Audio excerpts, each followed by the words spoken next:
The diner smelled like burnt coffee and fried eggs. Nothing special, just another hole-in-the-wall joint where tired workers came to escape their miserable jobs.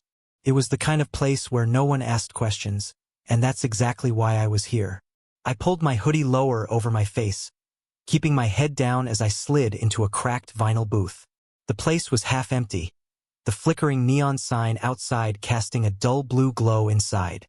Perfect.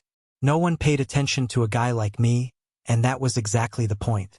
I was supposed to be a nobody, just another broke man struggling to get by. But in reality, I was Alexander Grayson, CEO of Griffin Enterprises, a billion-dollar empire. And I wasn't here for the food. I was here because something was wrong with my company. Money was disappearing, people were cutting corners, and I needed to find out who was behind it. Reports and security cameras only told part of the story. I needed to see it with my own eyes. The door chimed, and that's when I saw her. She wasn't like the other waitresses who moved around mechanically, their faces drained of energy. No, this woman. She had fire in her eyes, a quiet strength in the way she carried herself, like life had thrown its worst at her, and she was still standing. She walked over, pen tucked behind her ear, and pulled out a battered notepad. "What can I get you?" Her voice was calm, but I caught the way her fingers gripped the pad a little too tightly, like she was exhausted but refused to show it. I glanced at her name tag. "Emma, just coffee." "Black," I said, testing her reaction. She raised an eyebrow. "You sure? The coffee here could strip paint off a car." I smirked. "Sharp, witty, interesting. I'll take my chances." She nodded and walked off, but not before I noticed something. The tired slump in her shoulders. The kind that only came from carrying too much weight for too long. And for some reason, I cared. I watched Emma move around the diner, refilling cups, taking orders, dodging the greasy hand of some drunk guy at the counter like she'd done it 1,000 times before. But it wasn't just her that caught my interest, it was how the other employees interacted with her. The kitchen staff stole glances at her when they thought she wasn't looking. The busboy, a scrawny kid no older than 19, kept checking in on her, like he was worried. And the manager, he watched her too, but there was something different in his eyes. Something cold, controlling. I didn't like it. When she came back with my coffee, I decided to push a little. "You work here a lot?" I asked. She shrugged. "More than I'd like. That manager of yours seems involved." Her smile didn't reach her eyes. "Yeah, well, some people think they own the world just because they have a little power." I caught the way her gaze flicked to the man in question, the manager. A balding, heavy-set guy with greasy hair. He was watching her. And suddenly, I had another reason to stay. I was about to leave when the manager made his way over. His eyes were sharp, like he had already decided he didn't like me. "You need something?" he asked, voice laced with authority. I leaned back. "Just drinking my coffee." His jaw tightened. "Emma's busy. If you're just here to waste her time, I suggest you move along." There it was, that territorial, possessive tone. I glanced at Emma, who was wiping down a table a few feet away, clearly trying not to look over. I smirked. "I think I'll finish my coffee." The manager's eyes darkened. He didn't like that, but he walked away without another word. Emma looked at me then, a silent warning in her gaze. I got the message loud and clear. This wasn't just a bad job. This was something worse. And I had a feeling I was about to get involved.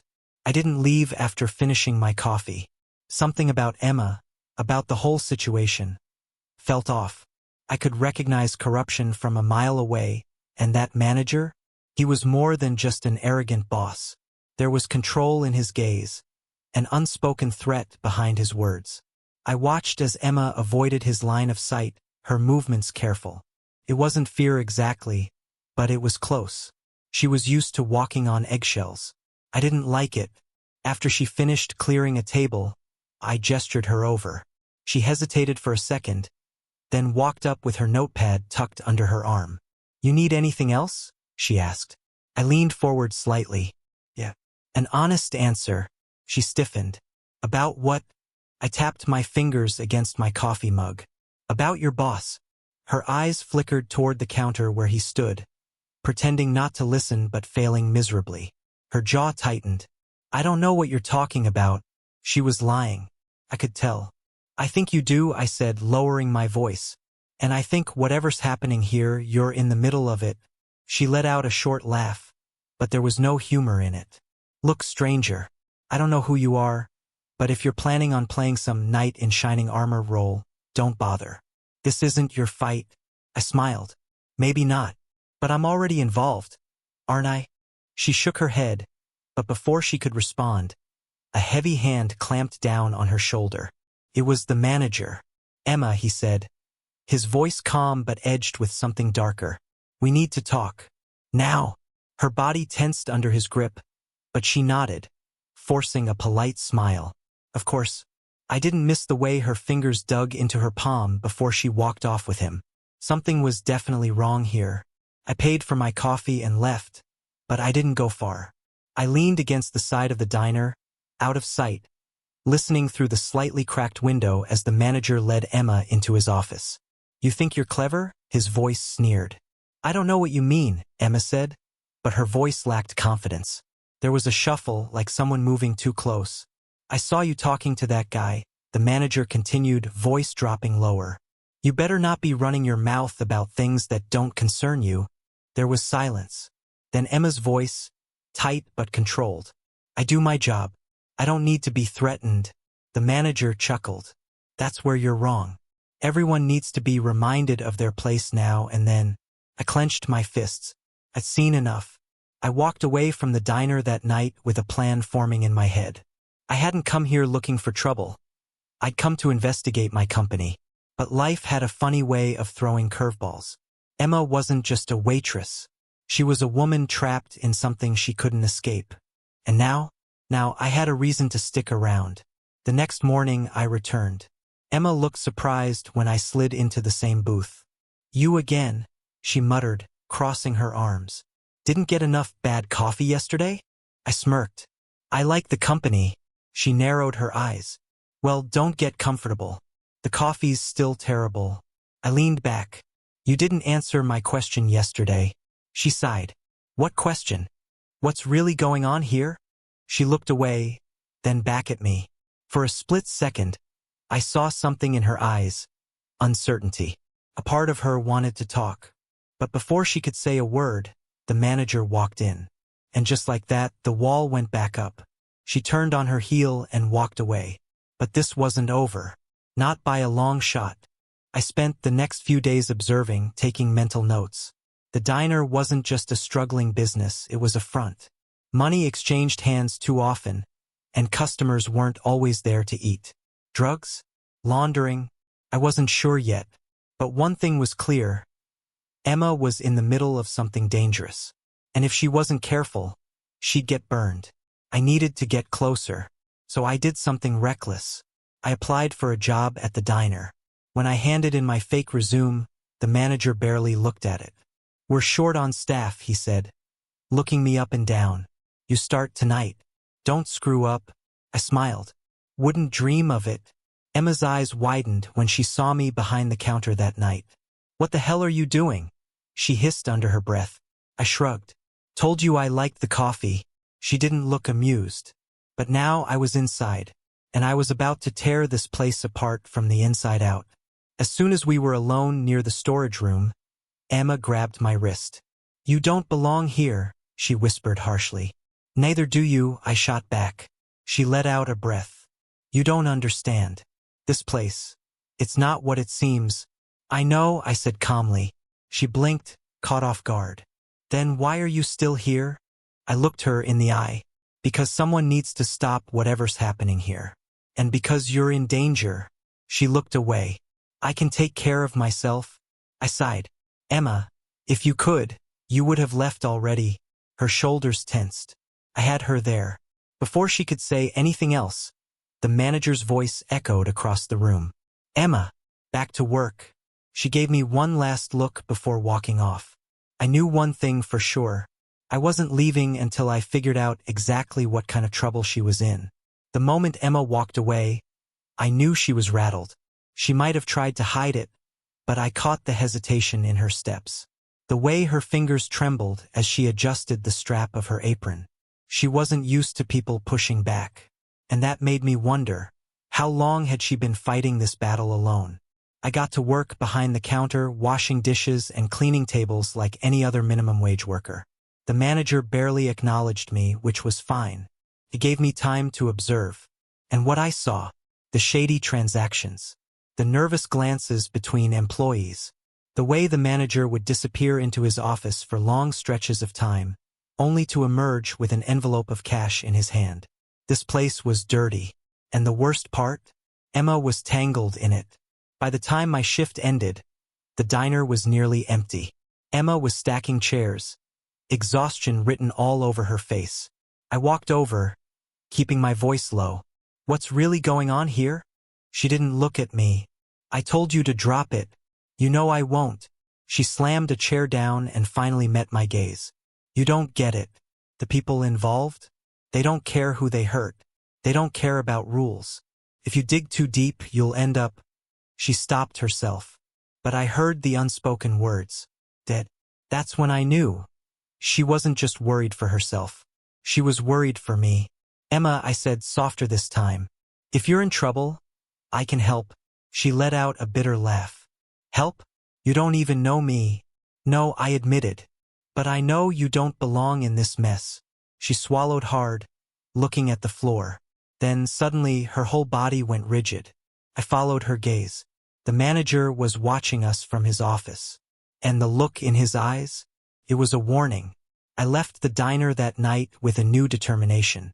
This wasn't just about corruption anymore. This was personal. I needed to find out exactly who the manager was working for, who was pulling the strings. And I needed to get Emma out before it was too late. The next morning I made some calls. I still had contacts, people who owed me favors. I gave them the diner's name, the manager's description, and told them to dig. By the afternoon, I had my answer. His name was Vince Holloway, and he wasn't just a corrupt manager. He was a criminal with ties to illegal gambling, loan sharking, and worse. And Emma? She was trapped under his thumb. I confronted Emma about it that night. "Vince owns you, doesn't he?" I said, watching her reaction. Her grip tightened on the tray she was holding. "You don't know what you're talking about." I stepped closer. "Emma, I know about the money, about the debts. He's keeping you here because you owe him." She exhaled shakily. "It's not that simple." "Yes, it is." I softened my voice. "Tell me the truth." Her eyes darted around, like she was making sure no one was listening. Then, finally, she whispered, "My brother. He borrowed money from Vince. More than he could ever pay back. And when he couldn't, Vince came after me instead."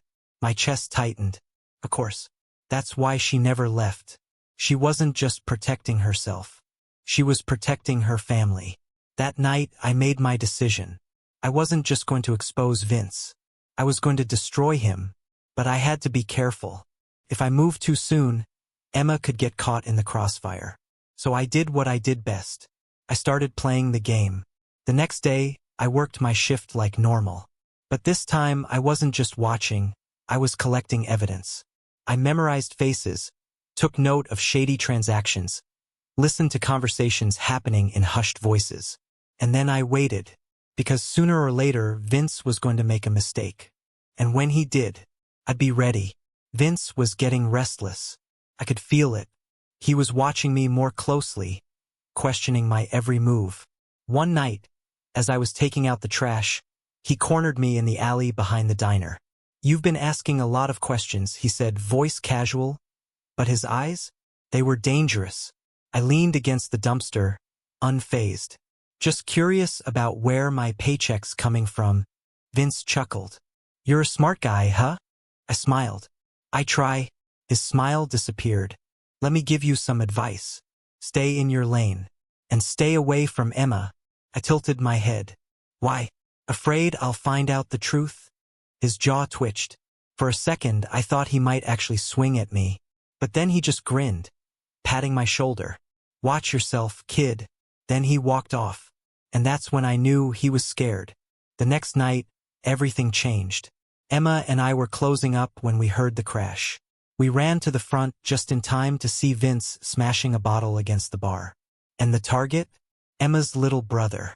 He was cowering against the wall, blood dripping from his lip. "You think you can run from me?" Vince snarled, raising the broken glass. Before I even thought about it, I moved. I grabbed Vince's arm and twisted, forcing him to drop the bottle. His face went red with rage. "You have no idea who you're messing with." I met his glare. "Neither do you." The room was silent. Then Vince smiled. "You just made a big mistake." And for the first time I realized he wasn't bluffing. Vince's smile sent a chill down my spine, but I didn't back down. He wiped his mouth, his breathing heavy with anger. "You think you're some kind of hero?" he sneered. "This isn't a game, kid. You don't walk away from this." Emma's little brother, Jake, was shaking against the counter. Emma, frozen in shock, had her eyes locked on me, wide, terrified. I clenched my fists, my pulse hammering. I knew this wasn't just a momentary scuffle. Vince wasn't the kind of man to let a challenge go. This was war now. Vince stepped closer, his voice lowering to a lethal whisper. "Walk away, or you and everyone you care about will regret it." I forced myself to stay calm. "You already made this personal." His eyes darkened, but he didn't attack again. Instead, he let out a low laugh and backed away. "You've got no idea what you've just done." Then he turned and left, slamming the diner door behind him. The moment he was gone, Emma grabbed my arm. "Alex, what the hell are you doing?" I exhaled, stopping him. Her hands were shaking. "You don't know Vince. You don't know what he's capable of." "I know enough." Jake sniffed, wiping blood from his mouth. "He's not gonna stop now." I knew they were right, and I knew that Vince had just decided to destroy me. We locked up the diner that night in silence. Emma looked exhausted, like her entire world was collapsing. "You need to leave," she finally said. I turned to her. "Not happening." She grabbed my wrist.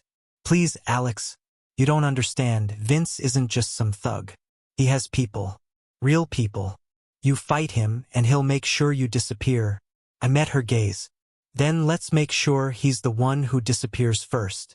She inhaled sharply. You don't get it, do you? There's no fixing this." I softened. "Emma, I know you're scared." She looked away. "I'm not scared for me. I'm scared for you." My heart clenched. She cared. But this wasn't about me. I took her hand. "Trust me." Her lip trembled. She wanted to, but she was terrified of what trusting me meant. That night I didn't sleep. I spent every hour digging into Vince's past, his connections. I needed leverage, something to take him down. And by sunrise I had it. Vince was deep into illegal operations, money laundering, loan sharking, and racketeering. But more importantly, he was in debt. Big debt. He owed money to men even worse than him. I had found his weakness. Now I just needed to use it. That night I didn't wait for Vince to come to me. I went to him. I found him in the back of the diner's storage room, counting stacks of cash. His men stood around, watching me closely as I stepped inside. Vince looked up and grinned. Well, looks like you've got a death wish." I smirked. "Actually, I've got information." He scoffed. "You think I care about whatever dirt you found?" I took a step closer. "I know about your debts, Vince." His grin faltered. "Bingo. I know who you owe," I continued. "And I know they don't take kindly to missing payments." One of his men shifted uncomfortably. They hadn't known. I pressed on. "See, Vince, you're not untouchable. You're disposable. And the second your friends find out how deep you are in the hole, you're dead." Vince's jaw clenched. "You're bluffing." I pulled out my phone. "Am I? Because I can make a single call and have them knocking on your door within the hour." The blood drained from his face. I had him. Vince exhaled sharply. "What do you want?" I leaned in. "I want you to erase Emma's debt. I want you to walk away. And I want you to disappear." He let out a bitter laugh. "That's cute. You think I can just—" "I'm not asking," I interrupted. "Either you walk away, or your debt collectors get a call. Your choice." He stared at me, his mind racing. Finally, he cursed under his breath and slammed his fist against the wall. Fine, he spat. Emma's debt is gone. You win. But I knew, deep down, this wasn't over. That night I found Emma and Jake. It's over, I told them. Emma frowned. What do you mean? I made a deal. Your debt is gone. Vince won't touch you again. Jake let out a breath of relief. Holy crap. But Emma? She didn't look relieved. She looked worried. This won't end like that, she whispered. She was right. Vince wasn't the type to let things go. And I needed to be ready. I was right. That night, as I walked back to my motel, I heard footsteps behind me. I turned, just in time to see the fist flying toward my face. Pain exploded in my jaw as I hit the pavement. Then, hands grabbed me, dragged me into an alley. And standing there, Vince. You think you won? He sneered. No one humiliates me and walks away. I spit blood onto the ground. Guess I'm the first, then. He raised his hand, but before he could swing, a gun cocked. We all froze. And then, Emma stepped out of the shadows, holding a gun. Vince laughed. You don't have the guts. Emma's hand shook. Try me. His face darkened. He took a step toward her, and she fired. The bullet hit the ground near his foot, making him jump back. For the first time, Vince looked uncertain. Emma's voice was deadly calm. You're going to leave, and you're never coming near us again. Vince's hands went up, but I could see it in his eyes. He knew he had lost. He backed away. This isn't over. But he left. And just like that, it was finally over. Emma stared at the gun in her hands, breathing hard. I stepped toward her.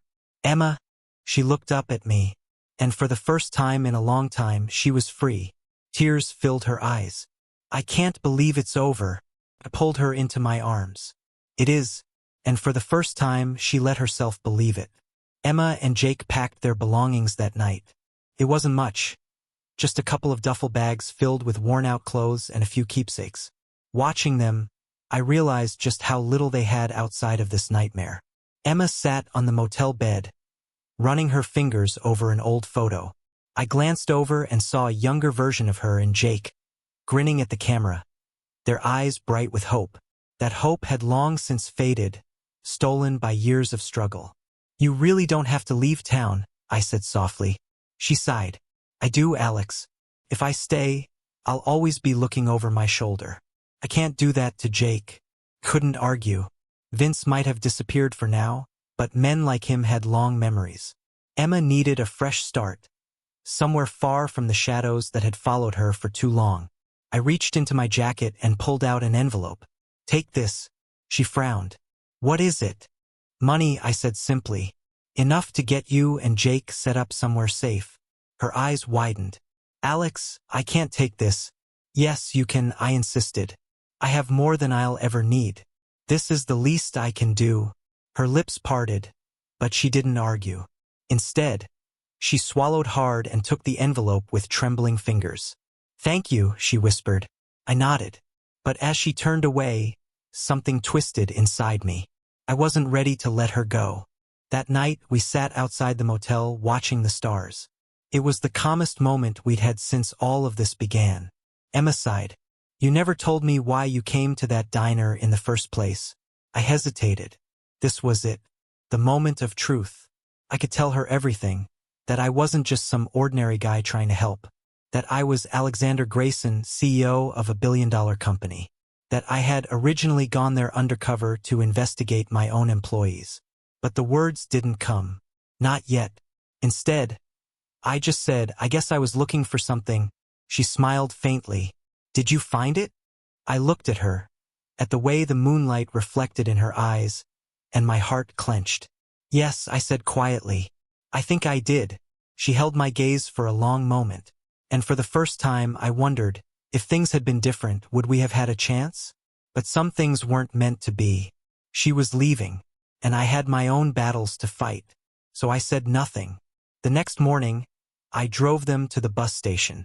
Jake was buzzing with excitement, eager to start fresh somewhere new. But Emma? She was quiet. As we stood outside the terminal, she turned to me. Are you sure you don't want to come with us? The question hit me harder than I expected, but I forced a smile. I have unfinished business. She nodded, understanding. Then, before I could process what was happening, she wrapped her arms around me. Be careful, Alex, she whispered. You saved me. I don't want to hear that you got yourself killed next. I swallowed the lump in my throat. I'll be fine. She pulled back, studying me for a second. And then, with one last sad smile, she turned and walked away. I stood there, watching as the bus doors closed behind her. And just like that, she was gone. As soon as the bus disappeared into the distance, I turned my phone back on. There were 6 missed calls. And a single text from one of my investigators. You were right. Vince wasn't acting alone. Meet me. We need to talk. My chest tightened. I had a feeling this wasn't over. I wasn't just going to take down Vince. I was about to burn everything he was connected to into the ground. I met with my investigator that night in a secluded parking lot. He handed me a folder, his expression grim. Vince was just a pawn, he said. The guy pulling the strings? You're not gonna like this. I flipped the folder open, and my blood ran cold. It wasn't just some random criminal behind Vince. It was someone from inside my company, a high-ranking executive at Griffin Enterprises, someone who had been stealing from me, covering his tracks, and using men like Vince to do his dirty work. Rage burned in my chest. This wasn't just about Emma anymore. This was about taking back control. I drove back to my penthouse, feeling like a different man than I had been just weeks ago. Emma had been right about one thing. Vince wasn't my biggest problem. I'd spent my life building Griffin Enterprises, believing in the people I hired. And one of them had betrayed me.